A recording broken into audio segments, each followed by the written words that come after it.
We want you to have the best possible colonoscopy, and so what I want to do now is explain a little bit about the procedure, plus I want to go over what you need to do to prepare for the colonoscopy. So let's go back to my office and we'll get that set up for you, okay? When you have a colonoscopy, we use a scope that's about as big around as my finger. It has some lights and some optics on it. We pass it through the full length of the colon. We give you some medication through the vein, and you drift off to sleep when we do the procedure. The type of sleep that you're going into is like a twilight sleep. It's not a general anesthetic like you would get a tube put down your throat and that sort of thing. You're doing all your own breathing. It is very similar to like if you go to sleep at nighttime, you wake up in the morning, you don't remember which way you rolled through the night or anything, but that's the level of sleep that you're under when we do the colonoscopy. And you won't have any pain. You will not be uncomfortable. The hardest thing about the procedure is, as you can guess, the night before, because we need to get you cleaned out. We have used that gallon jug, something called Go Lightly, in years past, and most people truly hate it. And we have found something else that I think is really pretty good, but there are specific things that you have to do with this prep that were not entailed in using the gallon jug or Go Lightly. We are going to go elsewhere now to show you how to go ahead and get prepared for the colonoscopy. The colonoscopy prep that I like to use now is something called the Miralax prep. And it's basically the cheapest prep that's on the market today and does a very effective job if it's done the way I'm going to instruct you now. You need to get a canister of Miralax that's about this size. It says it's 238 grams. You can get that at any drugstore and all that. So you need a canister of Miralax. You need some Ducalox tablets.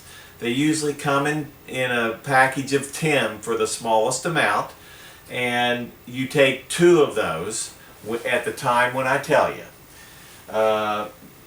The Miralax prep, you take the Miralax and you put it into Gatorade, or you can put it into Crystal Light. A lot of people will use a lemonade Crystal Light, okay? But you can use some of the others. The only restrictions on drinking is that you can't have anything red, so don't use a red Gatorade. Now, you can get these 32-ounce Gatorades anywhere, okay? But they also, like at Sam's Club and some of the others, you can get the 64-ounce, because we need about a half a gallon of fluid for you to drink as a major portion of your prep. For people who had the old Go Lightly, they were drinking a gallon, and all we're asking you to do is drink a half a gallon of fluid for the actual prep. Now, a lot of times once you get whatever you're going to drink, you're going to mix it up in a pitcher, and then you're going to pour the entire container of Miralax into the pitcher of either the Gatorade or the Crystal Light, whatever you seem to like, okay? And then you can put that in the refrigerator and let that cool down the day of the prep. Now, when we start talking about what happens, let's say you're having your colonoscopy on a Friday. Thursday becomes your prep day. That's the day you're going to get prepared. When you wake up in the morning on Thursday, from then on out, you have nothing to eat. There's no breakfast, lunch, and dinner as far as solid foods. You have to drink clear liquids. And by clear liquids, we mean you can have Coke, coffee, 7-Up, beef broth, chicken broth, Jell-O, popsicles, Gatorade, iced tea. All that is fine. But I want you drinking a lot of it, because when you hydrate yourself, it makes this prep work extremely good. It doesn't work very well if you're not hydrated before you start. So I want you to drink at least a 12-ounce glass of water every hour that you're up for this prep. So you're going to be drinking clear liquids all day long, At 1 o'clock, you take 2 of the Ducalox tablets. That's not to have you go to the restroom right then or anything like that. It's just to get your bowels sort of moving in the right direction. Then at 5 o'clock is when you're going to start drinking this Gatorade or Crystal-like mixture with the Miralax. And you're going to drink that. It usually takes people about 2 hours to drink that amount of fluid. All right? Once you have finished it, then I want you to follow it up with some more clear liquids like I mentioned earlier. And I'm going to cover some things that are clear liquids here in just a moment. Then nothing by mouth after midnight. Come to the hospital 2 hours before the procedure.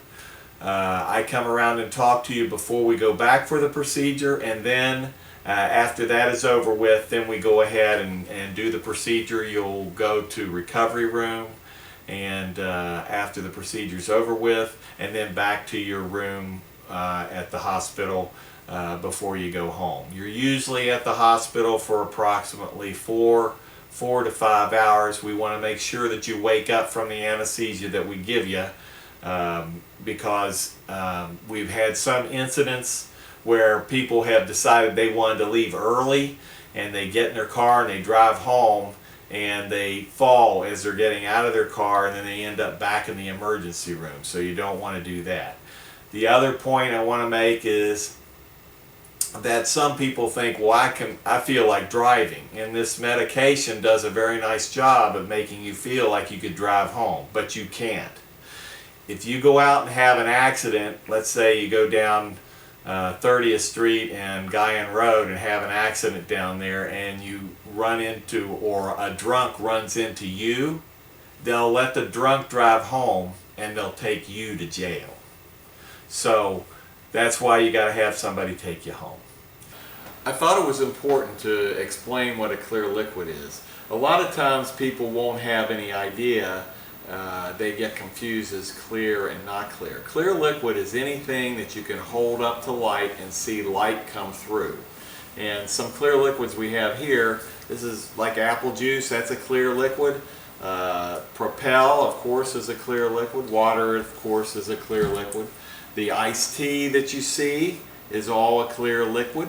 So these are all things you can have. Lemonade, you can see light come through the lemonade. So yes, lemonade is, with that doesn't have any pulp, is okay.